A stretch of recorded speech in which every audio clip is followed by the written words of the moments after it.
आपण पाहत आहात महाराष्ट्र टुडे न्यूज।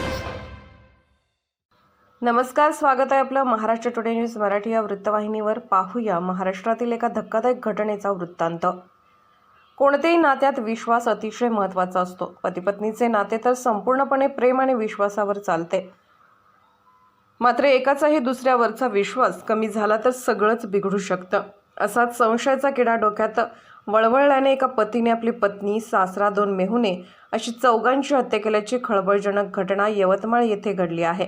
दरम्यान जिल्ह्यातील कळंब तालुक्यातील तिरझडा गावात मंगळवारी रात्री 11 वाजता ही दुर्दैवी घटना घडली।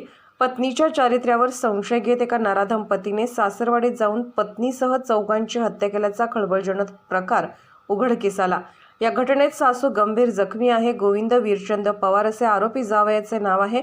पत्नी रेखा गोविंद पवार, सासरा पंडित घोसाळे, मेहुणा ज्ञानेश्वर भोसले आणि सुनील भोसले यांचा मृत्यू झाला आहे। कौटुंबिक वादातून एकाच कुटुंबातील चौघांची हत्या झाल्याने आजूबाजूच्या परिसरात अक्षरशः दहशतीचे वातावरण आहे। आरोपी जावई वीरचंद पवार याला कळंब पोलिसांनी अटक केली आहे। सासू गंभीर जखमी। दरम्यान पती रात्री 11च्या सुमारास पत्नीच्या माहेरी पोहोचला। जावई पत्नीच्या घरी गेला आणि सासरच्या लोकांवर अचानक धारदार शस्त्राने हल्ला केला। या घटनेत पत्नी, 2 मेहुणे, सासऱ्याचा जागीच मृत्यू झाला। तर जावयाच्या हल्ल्यात सासू रखमा घोसाळे मध्यस्थी करत असताना गंभीर जखमी झाले आहेत। सासूला रुग्णालयात उपचारासाठी दाखल करण्यात आले आहे। या घटनेनंतर कळंब पोलिसांनी आरोपी जावई गोविंद वीरचंद पवार याला अटक केली आहे। महाराष्ट्र टुडे मराठीसाठी ब्युरो रिपोर्ट सचिन जिटे, कळंब, यवतमाळ।